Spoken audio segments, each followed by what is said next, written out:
All right. Go ahead, Adrian. Okay. When I was about 12, back in England, I discovered my father's hoard of chassis, radios, and World War II stuff. This was around 1952, and 54. And I started to play with them and started to try to build things. I had all kinds of octal tubes and lock tools and so on. And I read up everything I could. When I was about 13, I used to have my father take me up to Radio Row in Edgware Road in North London. I hadn't yet started with anything ham. By the way, I'm getting an echo if you see I'm hesitating. Along around when I was 15, I sent to the London Guilds for the ham radio exam.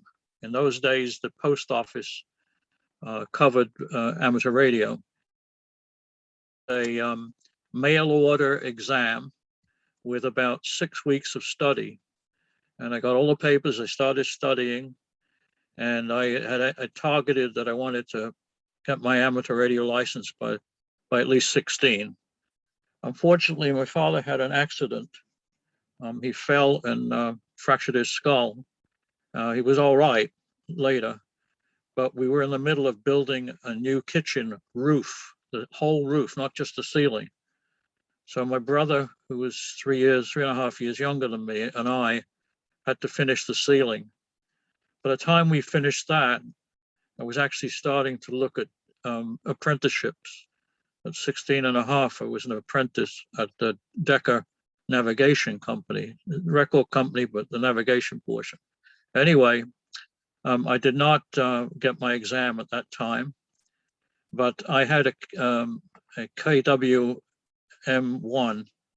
that my father had gotten from Collins, and I had put it on the air, and a friend of mine who was a licensed ham operated it.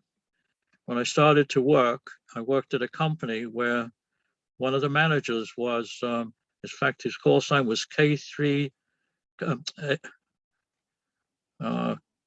K4DUF, Dirty Uncle Fred.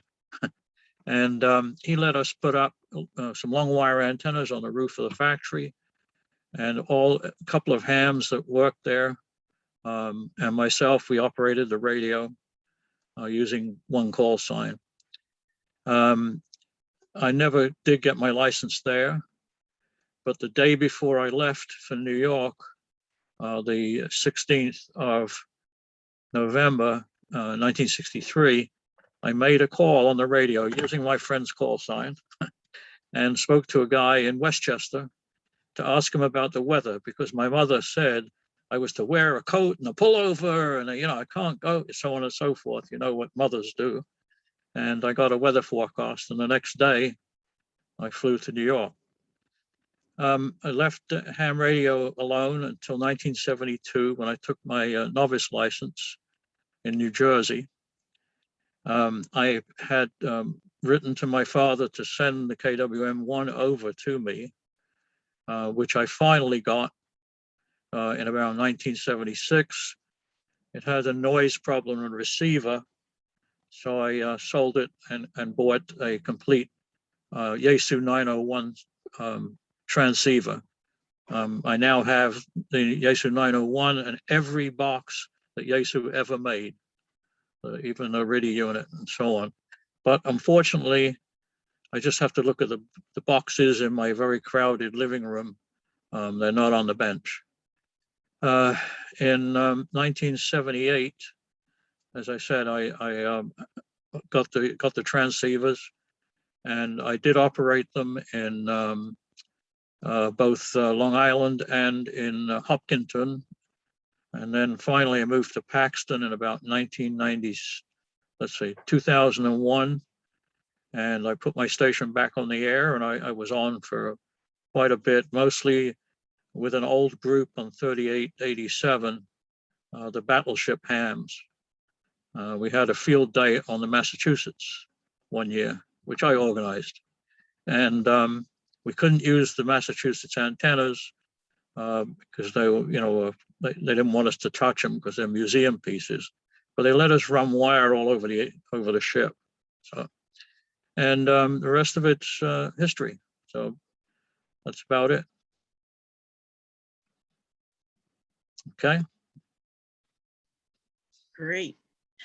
Before anybody says anything or asks questions, I just wanted to say, which I forgot to say before, if you don't want your face shown on video, you need to put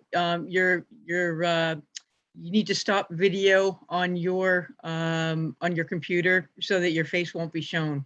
Okay, I forgot to say that before. Sorry.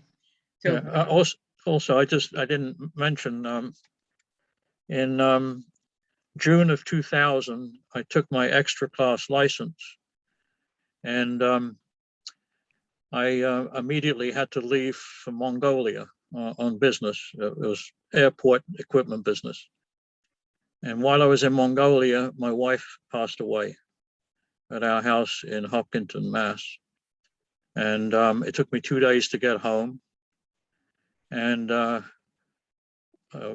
a week later, I noticed there was a pile of mail, which I hadn't even looked at. And one of the envelopes was from the FCC. At that time, they used to mail you your license. And I think I opened it and I saw I had a 2 call because I'd lived in Long Island 3 years before. And for some reason, they got totally confused. But I was so heartbroken that I didn't actually go on the air for nearly a year. And my wife passed away in tragic circumstances. And it took a lot of recovery. I didn't even meet Rita until 2002. And we got married in 2004. So that's the rest of that story. So that was my extra class, and it was AB2IX, and I haven't changed it since. Back to you. anybody have any questions? I guess not. I guess I guess it's my turn, right? Okay, so I am going to share my screen for a second. You'll have to excuse this. Okay. I am going to, I created this little, I can't even get to my slideshow. Wonderful. Here we go. I created a little slideshow here about my journey. Okay. My amateur radio journey, AKA how I became a ham, and not the theatrical kind, which I already was. Okay. This was me as a young girl, not a young child, a girly girl. And if you believe that, there's a bridge in Brooklyn that I will sell you. I was never, ever a girly girl. I was always a tomboy. And so, I was, I was always a tomboy. So I was always running around, playing softball and doing all the boy types of things. And one of the things that I really liked to do was listen to the radio. Shortwave radio was the first thing I listened to. So we got a Grundig, and I think that was exactly the radio that we got. And I love to listen to places far away. And it was always my dream to actually talk to people in places far away. So I think I was in maybe junior high school, or maybe even before that, that we got the shortwave radio, and it was really fun. I remember listening to Radio Bahrain and BBC and all kinds of places. It was fabulous. So then my father got me some walkie-talkies. So my friends and I were always playing around with walkie-talkies. brought them to some science fiction conventions. This was when I was in high school, brought them to science fiction conventions just to be able to talk to each other. I've always been interested in communications. So that's what I was doing, is, you know, talking to each other on the, you know, going into different rooms and places like that. Then, okay, here we go. Radio Shack, two-way radio, CB radio, yay. Got into a CB radio on a, and got it into my father's car. So we were listening to the CB radio all the time and started talking to truckers. It was really a lot of fun. Until one day my sister and I were my sister was driving, and she's 2 years older than I am.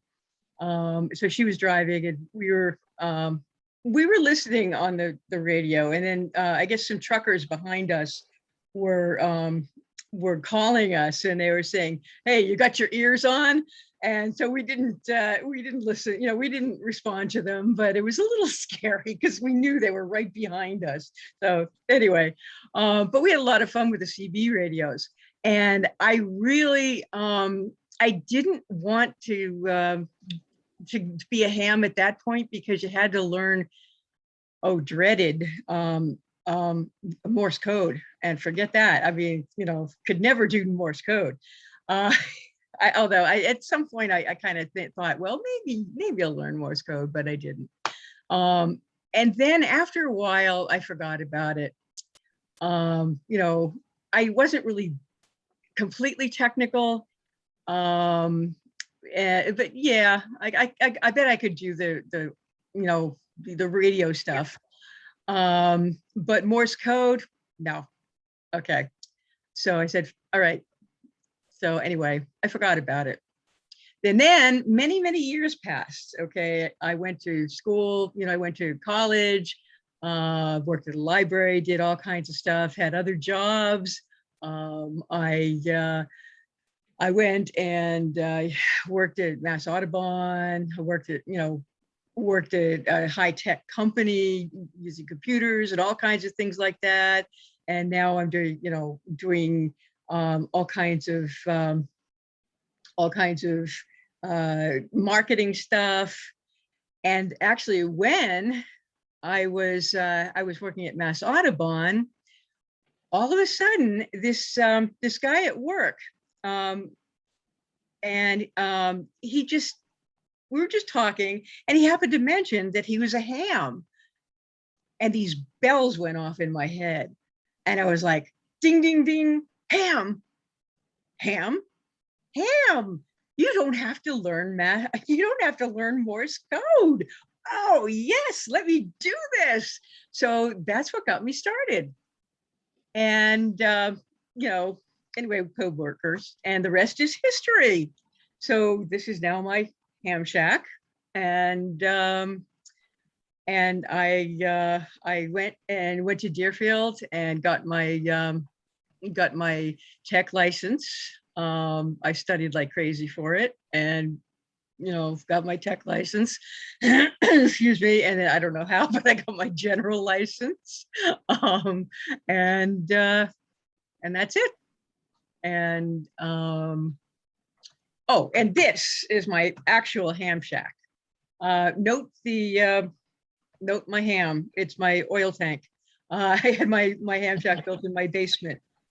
That is my oil tank that I made my ham. So anyway, that is my ham shack. And now you know the rest of the story. So I have never seen anybody paint their oil tank and put murals on it. That's the first, Selina. I love it. I love it. Thank you. So anyway, I'm going to stop my share. So that is my story. So I figured I'd give you a little bit of laugh showing you that. That tank is the elephant in the room when you're sitting operating. It's the pig in the room. It's the ham in the room. So anybody have any questions? No? All right, I guess that's it. And I am going to return it back. Selina, Brian, what? this is Victor, K1VA. George, hand it back to George. Okay, hand it back to George. This is Victor, K1VA. Hey, Victor has a question, I believe. Oh, Victor. Yeah. The gentleman you knew at Mount Audubon, he didn't happen to work in the mailroom, did he? I'm sorry, who? The they- gentleman you knew at Audubon. Yeah. He didn't happen to work in the mailroom, did he? Did he work in the mailroom, the ham? Yes, at he Audubon? did. Yes, Oh, his name is Don, yes, Dawn, absolutely. 71OTC. Yeah. Yep. Yeah, Don, I'm friends with him too. are you? Yeah. I haven't talked to him at all, but yeah, he was the guy that got me into ham radio. Great. Yeah. So that's my story. I have a question for Yep. Adrian. Okay, if I can flip over to Adrian. I was wondering, Adrian, if they have a question for Adrian. Adrian? Yeah, go ahead, Victor. Okay, was the ham radio license preparation and exam, would you say in England, more rigorous or on par with the United States? I'm just curious how the two countries handled it. The US was much easier and was a lot cleaner. In England, you had to take an exam by mail, and the people who operated was as I said, the post office were in charge, but it was the city and guilds. That's where you got your plumber's license or your electrician's license. So But you- and they threw in amateur radio, and basically you were required to take this course, which you had to pay for, and it took the shortest time that I know anybody ever got their license there was probably 3 to 5 months. Here you go to the level you're at and you take the license. So you know it's much easier. Okay, that's it. Yeah, I just was curious. So you have to take a proctored exam in England. So when you went to, you had to examine the mail, did you do it at home or did you have to go to a? No, you did it at home. They didn't have anybody go to anywhere because they really didn't have a place.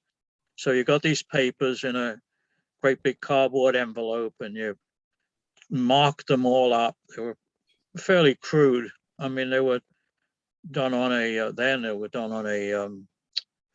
what they call those old roller printers, Dan. Remember, with the blue ink? Mimeograph. Mimeograph. Mimeograph type papers. So you had to fill them in. You put them in another envelope that was inside the other envelope, and you sealed them, and you kissed the thing, and you put it in the post office, and you waited, and it was several months before I got a reply. And well, no, I didn't get the reply because I had the problem with my father, so I actually never saw it, never saw the submission or anything. I see. Yeah, so I didn't worry about it. I had a lot of other things to do. I was in the Air Cadets. I was an Eagle Scout, the equivalent there, Queen Scout, and all kinds of things happened. And plus, as I said, at 16 and a half, I started work. So I forgot about it until 1972. That's quite a journey. Thank you. Welcome. Selina, well then, Selina, I'd close it out. And I'm sorry?